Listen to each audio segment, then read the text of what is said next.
that should be on the contract. Hello? Yes. You can write. These are, when you want to sign the contract, these are the things. Whoever is drafted, doesn't matter. Just ensure these things are on the contract. So I'll give you about 20 items on the contract. Number one, buyers and sellers name. Buyers and sellers name, number one. Number two, buyers and sellers contact details. Buyers and sellers contact details, number two. Number three, buyers and sellers account details. Number four, description of goods. Number four, description of goods. Number five, quality specification. Number five, quality specification. Number five. Number six, unit price. Unit price. You said description of. Description of goods, quality specification, unit price. Number seven, quantity. Quantity. Quantity. Number eight, incoterms. Incoterms is here. I've written it on the board. Incoterms. Incoterms. What does that mean? No, hold on. Let me finish it. When I finish this, you tell me what you want me to explain. Let's finish. I know you will ask questions. I wrote it down. I know you will ask. So I already predicted you. Yeah. But I've written it down. What was the next number? 9. Number 9, payment terms and payment method. Payment terms and payment method. What's the next one? Number 10. Number 10, country of origin and country of supply. Country of origin and country of supply. What's the next one? 11, port of loading and port of discharge. Port of loading and port of discharge. What's the next one? Sorry. And country of supply. What's the next one after that? Port of loading. Port of loading and port of discharge. What's the next one? 12. Shipping document. Shipping document. 12. Shipping document. Number 13. Inspection. Number 13. Inspection. Number 14. Insurance. Number 14. Insurance. Number 15. Latest date of shipment. Latest date of shipment. Number 15.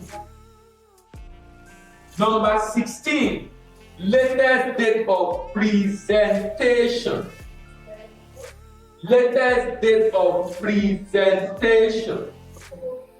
Number 17. Termination. Termination. Termination.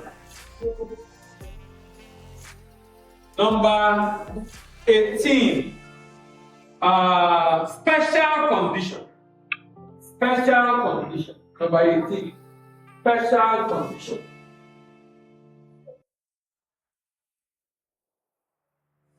Number 18. Special condition. Number 19.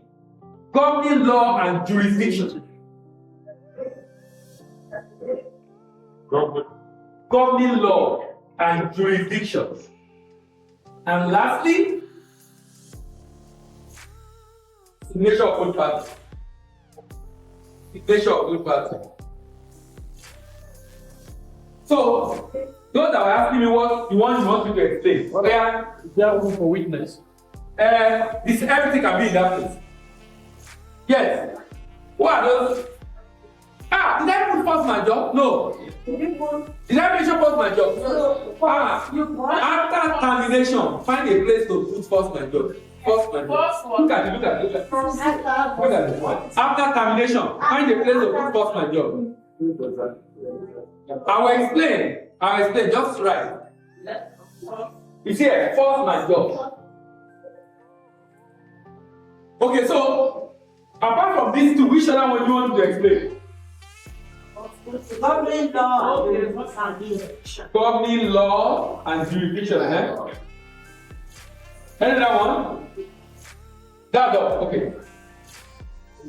Now, governing law and jurisdiction, basically, you are in start, if you have signed an agreement before, the law of the country you want, and if there is an arbitration or litigation, which country do you want to use?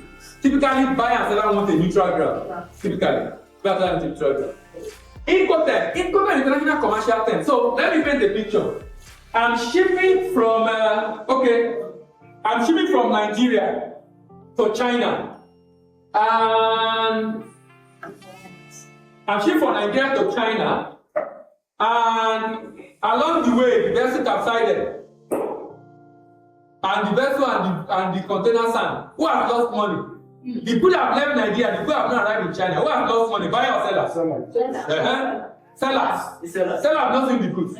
Buyer have shipped the goods. Insurance now. Who will claim insurance? Incoterm tells us who has lost money.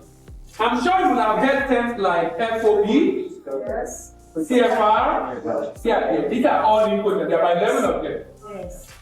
So that tells you who has lost money. So let me give you an example. Let's say we are doing FOB. FOB says as soon as the good is loaded on board the vessel in Nigeria, your risk has ended. So if anything happens in transit, who is bearing the risk? The buyer. Your risk and cost have ended. But if it's CFR, as soon as the good is loaded on board in Nigeria, your risk has ended, but you will bear the cost of transport to destination. So Incoterm separate transaction cost and risk between buyer and seller in an international trade transaction. What's CFR? Now, force majeure. Force majeure is an act of God. COVID is a good example. Your contract stipulates if there's an issue like COVID, what happened? If it affects payment, what happened? If it affects shipment, what happened? In some cases, for exporter, I can say in the event of force majeure, latest date of shipment can be extended for 1 month. So that means instead of shipping 30th of January, you can ship 28th of February. Does it make sense? Do you understand? So force majeure just say in the case that force majeure, what will happen? How do we treat this transaction? Do you understand? Force majeure. So, but that answers your question. So those are the things that you should look out for. So that means you get a draft and it's not there, you can now insert yours in the draft.